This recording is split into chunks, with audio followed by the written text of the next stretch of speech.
Vic Juba Community Theatre patrons are enjoying their 9th season of theatre. The gala headliner this year, Rick Mercer, brought in the laughter with his show about his journey in Canadian television. But the real celebration at every theatre gala is about the journey the arts have brought us. We've come to know and love our community theatre, but these patrons come to support this gala because they remember a time when the arts took a back seat in this community. Good night, guys. Yeah, good night.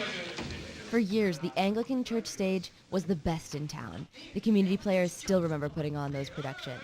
We were thrilled to be able to perform anywhere, and we had a stage, which was great. We often got feedback from our audiences saying, "This is a tragedy. You are doing such a good job, and we have nowhere to showcase you. We need something better." And I remember reading articles in the newspaper saying, "Why can't we have a theatre?" And this is in the early 80s. I still remember going to the Anglican church, and we'd be lined up outside the door and try to be the closest to the door because you'd get the closest seat to the stage. And those that were late, they were at the back, and you could hardly see or hear. It was the best we had.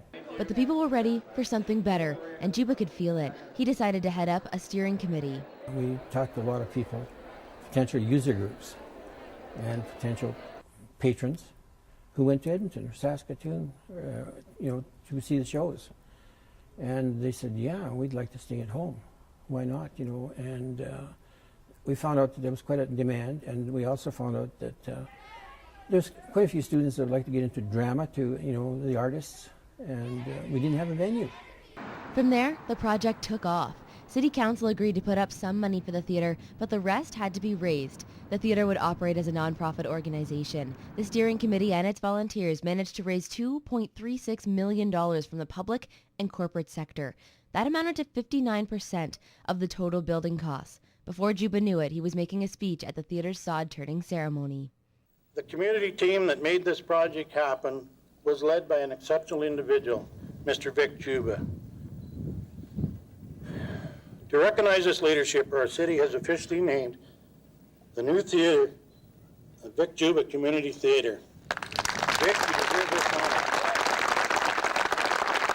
I had Elmer Nikifork as the MC, and we went through the whole program. And the last person to speak was going to be myself, and then we're going to do the sod turning. And after I was done, Elmer called the mayor back, and I couldn't understand because he'd already been up once, and I thought, why is he up there?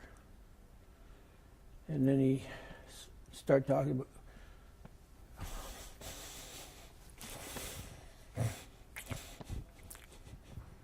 sorry. He started talking about me, and I thought, this is getting ridiculous.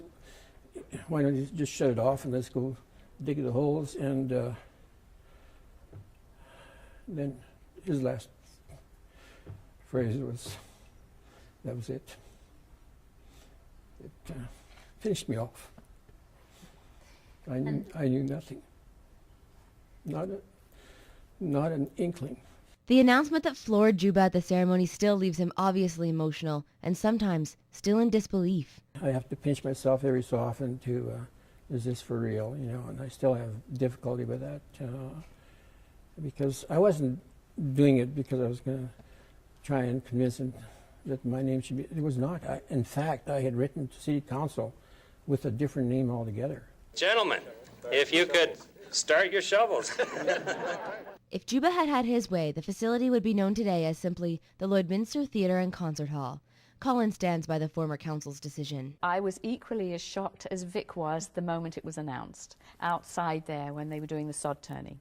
And it's great, it's great. Why not use our local names? People who've invested in the community and have worked extremely hard, probably will never know how hard.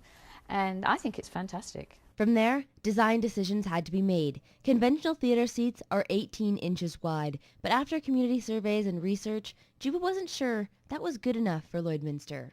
Committees looked at other theatres, and whenever they went, and one of the complaints we heard is that your knees were up against the chair backs, and you were squished into the seat.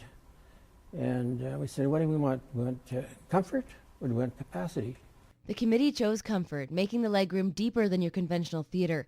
80% of the seats in this theater sit 22 inches wide. The aisle seats are 20 inches. The theater had bums on those seats for the first time on March 21st, 2002. The fact that every seat in the house was filled all 4 days kind of tells you what was happening. It was eclectic, is that the word? And yeah, it was an eclectic evening. It really was. The place was packed. We had more than one night, and it was very exciting. The first gala was a collection of local talent. Music, Shakespeare, literature readings. It was a real variety show that sparked the interest and enhanced the excitement of the entire community. I'll do my best. The first full-length play was put on a month later. Collins directed Love's a Luxury. We had to learn about using a real stage because we'd always been tucked away at the Anglican Church Hall, and we had real microphones and real lights, and it was really a lot of fun. Today, the local talent has a professional place to perform. Collins says it took a lot of planning and pulling together, but in the end, it was worth it. Well, I mean, if I were nothing to do with theatre here, I would know that I was going to sit in a comfortable seat and I was going to be able to see from every chair.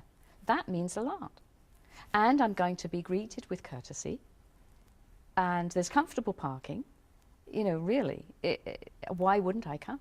These artists that come here, they are amazed at our facility, and the word gets out that go to Lloydminster. They've got a great theatre, one that you won't believe that exists.